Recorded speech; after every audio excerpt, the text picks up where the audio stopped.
Dua.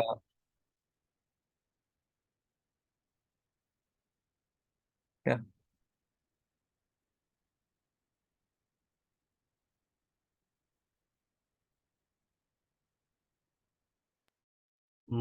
Yan. Oke, baik. Assalamualaikum warahmatullahi wabarakatuh.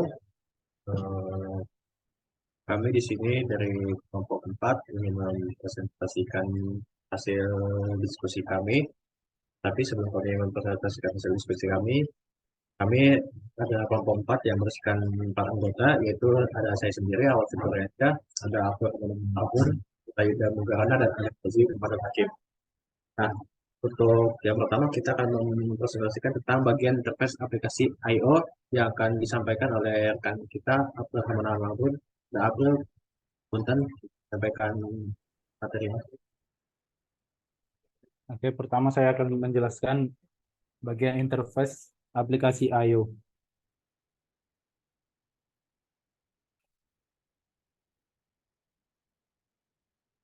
Jadi perangkat jaringan seperti komputer, router, dan server seperti zaman sekarang ini memiliki antarmuka mereka sendiri atau interface untuk berinteraksi dengan jaringan dan bertukar data.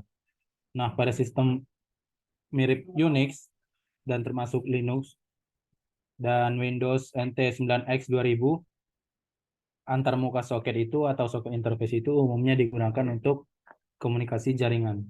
Nah, selain antarmuka soket, terdapat pendekatan lain untuk komunikasi antar proses atau IPC dan pertukaran data antara proses atau perangkat. Beberapa pendekatan ini meliputi yang pertama itu ada pipes. Jadi dalam pemrograman komputer itu, terutama dalam operasi Unix, pipes itu adalah teknik untuk meneruskan informasi dari satu proses, program, atau perintah ke proses lainnya.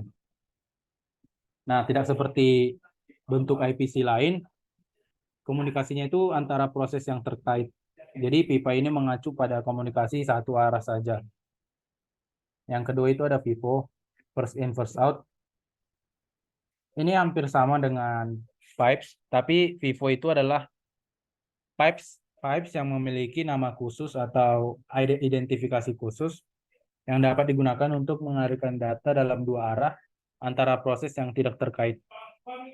Jadi FIFO ini memungkinkan proses-proses untuk berkomunikasi secara asinkron atau secara bebas.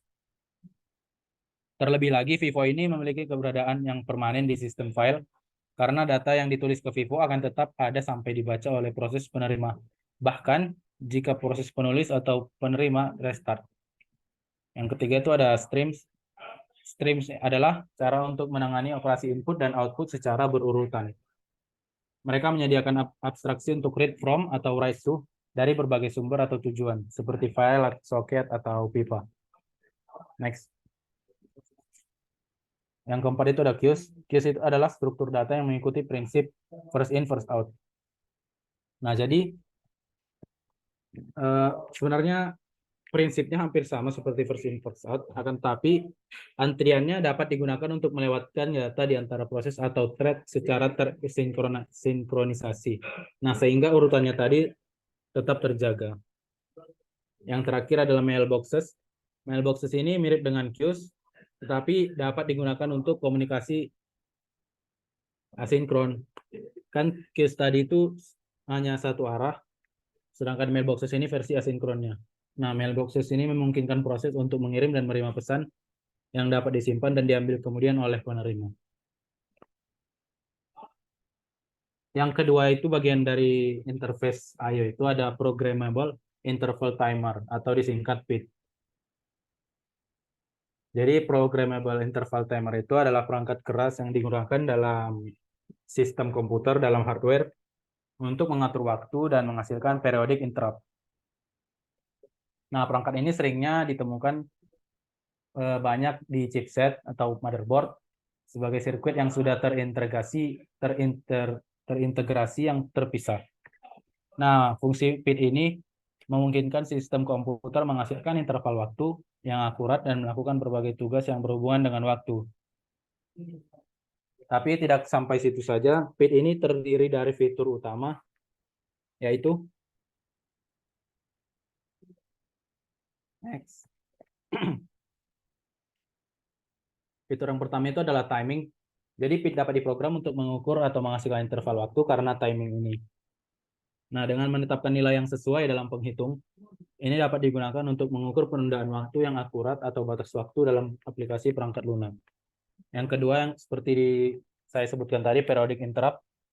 Nah, jadi periodic interrupt ini gunanya untuk menghasilkan interupsi periodik secara berkala. Jadi dia dengan memprogram counter ke nilai tertentu, PID interrupt controller dapat menghasilkan interupsi yang memicu tindakan atau tugas tertentu dalam sistem. Jadi tugasnya itu seperti menunda satu pekerjaan di dalam komputer.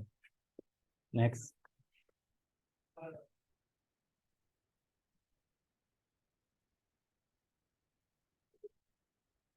Next. Yang ketiga itu adalah real time clock. Nah, sebagai timer interval yang dapat diprogram menyertakan fungsionalitas real time clock atau disingkat RTC yang memungkinkan timer tersebut melacak tanggal dan waktu saat ini. Fitur RTC ini berguna untuk aplikasi yang memerlukan ketepatan waktu yang akurat. Jadi real time clock ini fungsinya untuk mengikuti waktu di dunia nyata di dalam komputer. Yang terakhir itu ada sistem scheduling. Jadi karena sistem scheduling ini PID dapat digunakan oleh sistem operasi atau aplikasi perangkat lunak untuk tujuan penjadwalan tugas atau sistem scheduling itu tadi.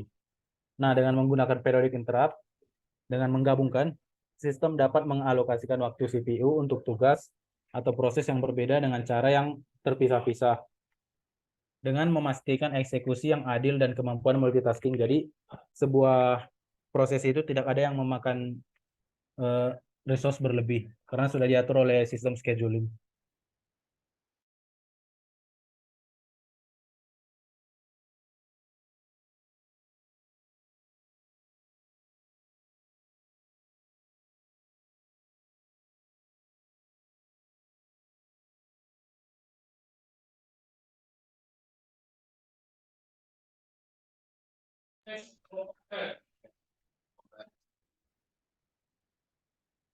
Selanjutnya ada blocking.io.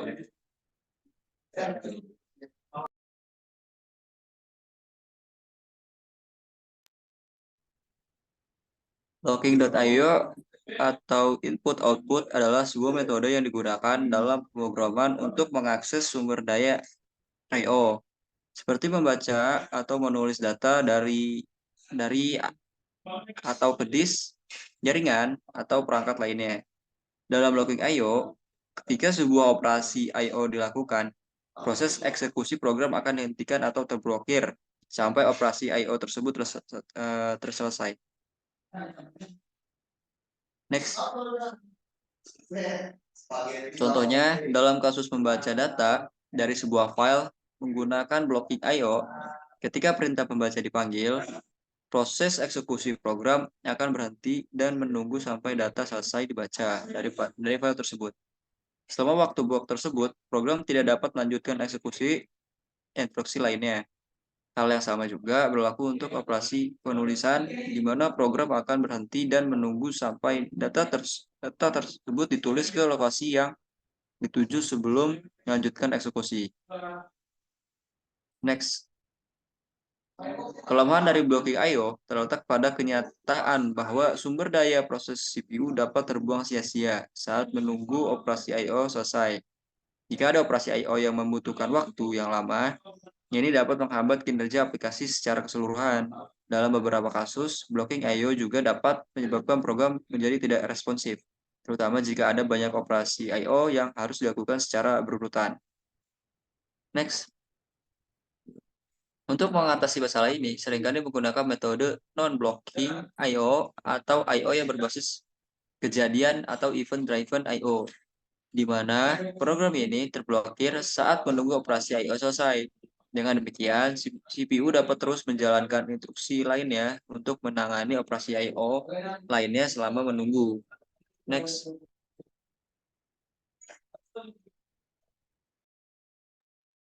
Nah, di sini saya akan membahas konsep selanjutnya dari I/O atau interface I/O yang berjudul non-blocking I/O.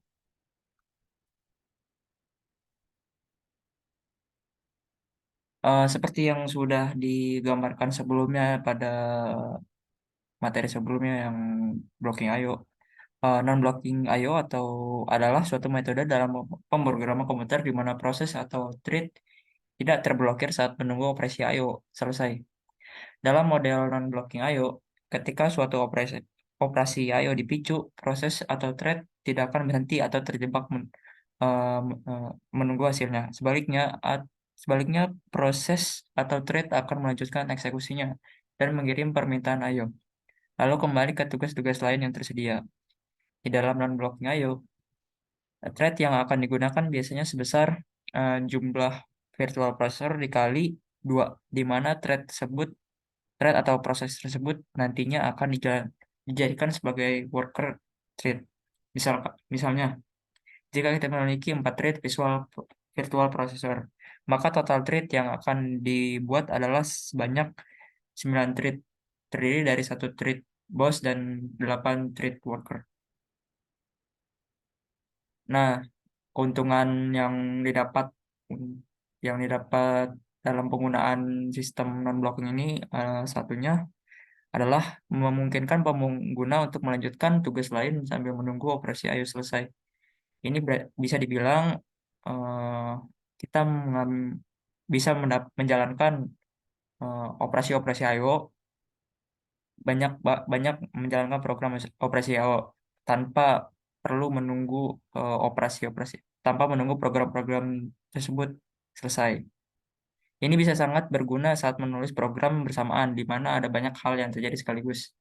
Non-blocking I/O berguna dalam situasi di mana aplikasi perlu melakukan banyak operasi I/O secara bersamaan, atau saat aplikasi perlu tetap responsif terhadap kejadian lain saat menunggu operasi I/O selesai. Dengan menggunakan non-blocking I/O, aplikasi dapat melakukan tugas-tugas lain selama operasi I/O berlangsung, menghindari pemborosan waktu yang dapat terjadi dalam pemrograman yang memblokir saat menunggu I/O selesai.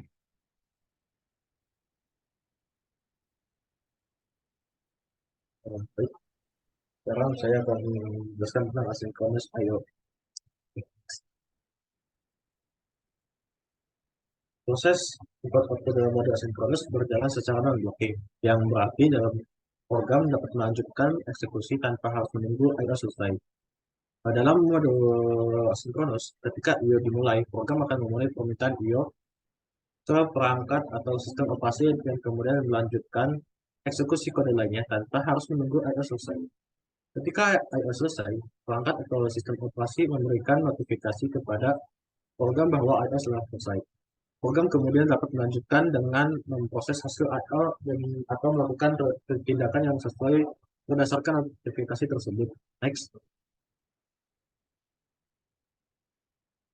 Proses I/O asinkronus memungkinkan program untuk tetap responsif dan menjalankan tugas lainnya selama I/O sedang berlangsung. Ini sangat berbeda dalam situasi di mana I/O dapat memakan waktu yang lama, sehingga membaca atau menulis data ke jaringan atau disk.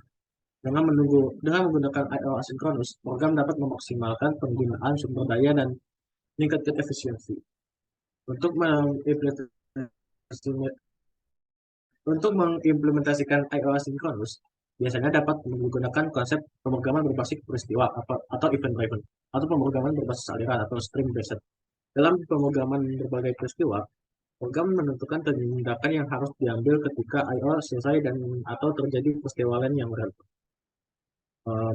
Dalam pemrograman berbasis aliran itu, nah, program menggunakan aliran data yang dikirimkan secara asinkronus untuk memperoleh I/O. Oke, lanjut.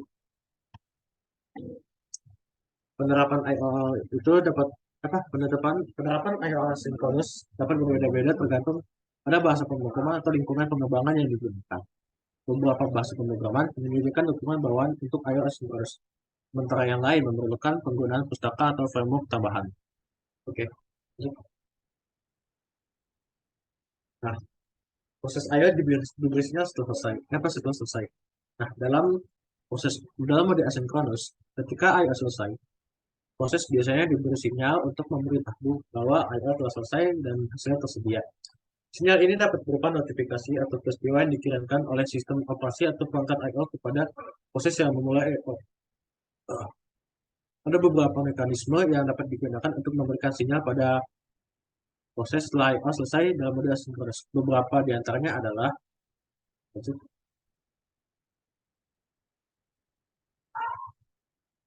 yang pertama itu adalah callback.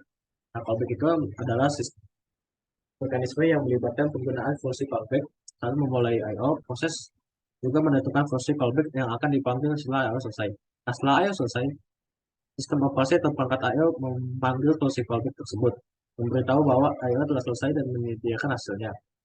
Yang kedua adalah event-driven programming.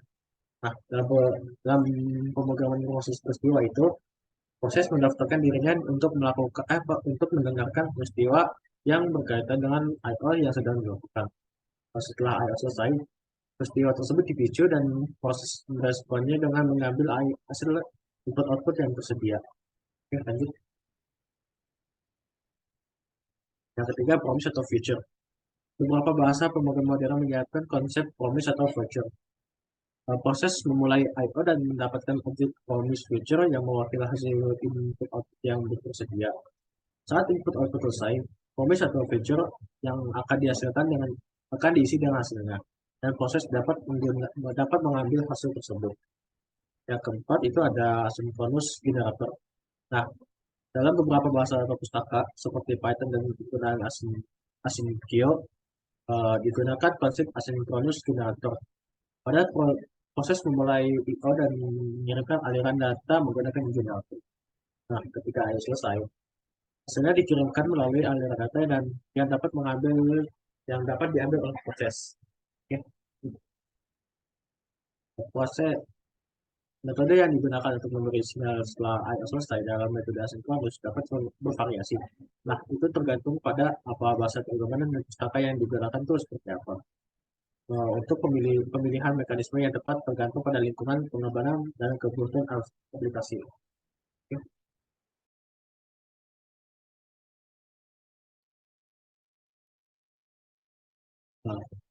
Nah, itu mungkin beberapa hasil diskusi kami yang kami sediakan dalam presentasi kami pada hari ini. Bila ada kekurangan, kesalahan atau kekeliruan yang kami sampaikan, mohon dimaafkan yang sebesar-besarnya. Terima kasih telah menyimak materi dari kami. Sekian, terima kasih. Assalamualaikum warahmatullahi wabarakatuh.